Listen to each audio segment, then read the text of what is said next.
안녕하세요. 철민이의 행복서재입니다. 장마와 무더위가 찾아온 여름철 어떻게 보내시고 계신가요?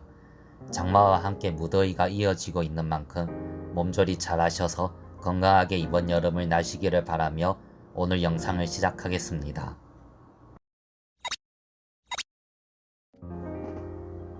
지난주부터 자아상의 치유라는 책을 소개하는 시간을 가지고 있는데요.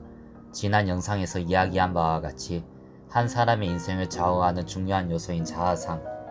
이 책은 저자가 어떻게 하면 더 많은 사람이 건강한 자아상으로 살아가게 도울 수 있을까를 고민하면서 탄생한 것입니다. 저자의 바람처럼 이 책을 통해서 자기의 가치를 재발견하여 건강한 자아상으로 살아가기를 바라는 마음을 가지고 지난주에 이어서 이 책을 나누고자 합니다.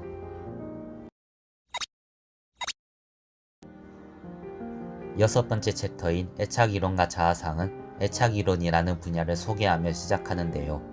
애착이론을 여기에서 다 소개하지는 못하지만 간단하게 말하자면 엄마와 아이 사이에 오가는 친밀성의 질에 따라 아이가 나중에 성인이 된 후 어떤 행동의 양태를 보이는지를 발견한 분야입니다.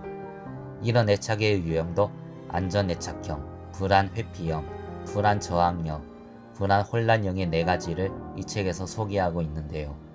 애착의 유형은 이렇게 여러 형태로 나오지만 공통적으로 부모와 자녀와의 관계가 중요함을 이야기하고 있습니다.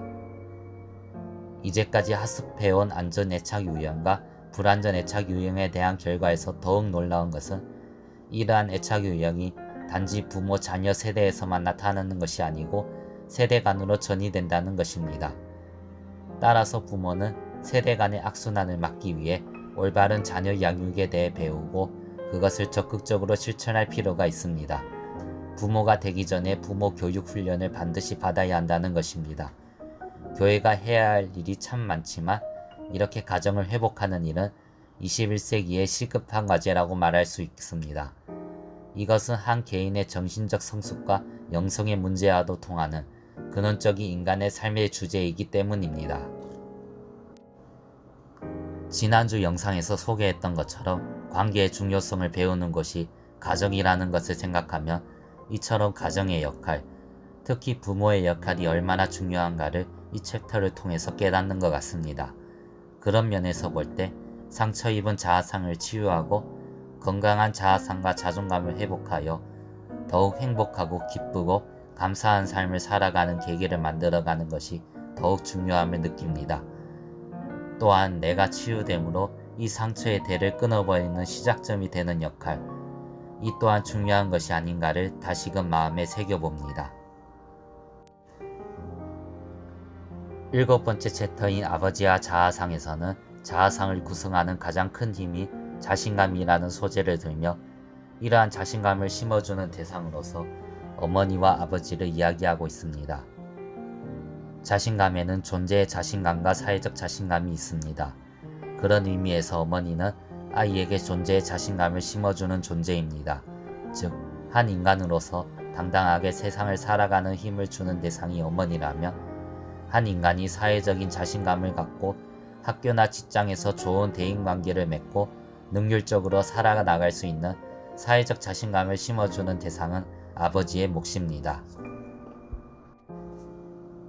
특히 이번 챕터에서는 한국의 가부장적인 문화로 인해서 나타나는 아버지의 유형을 권위주의적인 아버지, 소극적이며 유약한 아버지, 너무 말이 없으신 아버지, 상실감을 주는 아버지, 성이 나이 아버지, 술주정뱅이 아버지, 폭력적인 아버지, 언어폭력의 아버지 등 여러가지 유형으로 나누어서 이 책에서 소개하고 있는데요.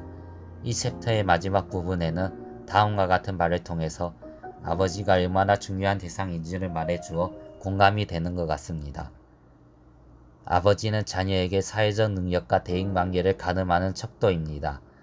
또한 아버지는 하나님 아버지를 소개하는 중요한 대상이기도 합니다. 자아상을 구성하는 큰 두 축인 어머니와 아버지에 대해 생각해보며 자아상의 치유를 통해 앞선 챕터처럼 세대 간의 악순환을 끊어버리는 것이 중요함을 생각해보게 되는 대목이네요.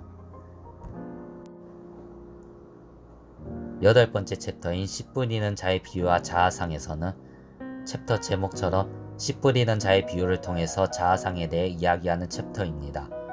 4가지 밭인 길가밭, 바위밭, 가시밭, 옥토밭을 소개하고 있는데요. 간단히 소개하자면 길가밭, 바위밭, 가시밭에서는 생명의 씨앗이 제대로 자라지 못하고 시들고 말라 죽는다는 것이고, 옥토밭에서는 씨앗이 제대로 발아하고 성장할 수 있다는 것입니다. 이 책에서는 옥토밭에 대해 다음과 같이 말하고 있습니다. 그러면 예수님이 말씀하신 옥토밭은 무엇일까요? 그것은 본래부터 딱딱한 것이나 바위나 가시가 없는 밭이 아니라 갈아엎어진 밭이었습니다. 갈아엎어졌다는 말은 성경적으로는 회개한 마음과 같다는 것이고, 치유적 관점으로 보면 치유된 마음밭이라 보시면 됩니다. 옥토밭은 처음부터 딱딱한 것이나 바위나 가시가 없는 것이 아니라 갈아엎어진 밭임을 들을 때 위로가 되는 것 같습니다. 딱딱한 바위와 가시가 있는 밭도 갈아엎어 옥토로 만들 수 있는 것처럼 자아상 또한 치유를 통해 건강한 자아상을 회복할 수 있다는 점에서 큰 소망과 위로 그리고 감사함을 느낍니다.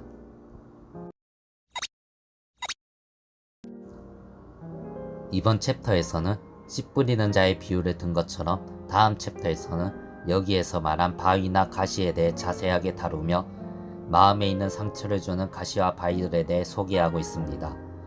이렇게 마음에 있는 가시와 바위들에 대해 다루고 다음 챕터에서 치유의 기회에 대해 소개하고 난 후 결론을 맺으며 이 책은 마무리됩니다. 다음 주에 이 챕터를 소개함으로 자아상의 치유책을 마무리하고자 합니다. 저는 다음 영상에서 찾아뵙겠습니다. 감사합니다.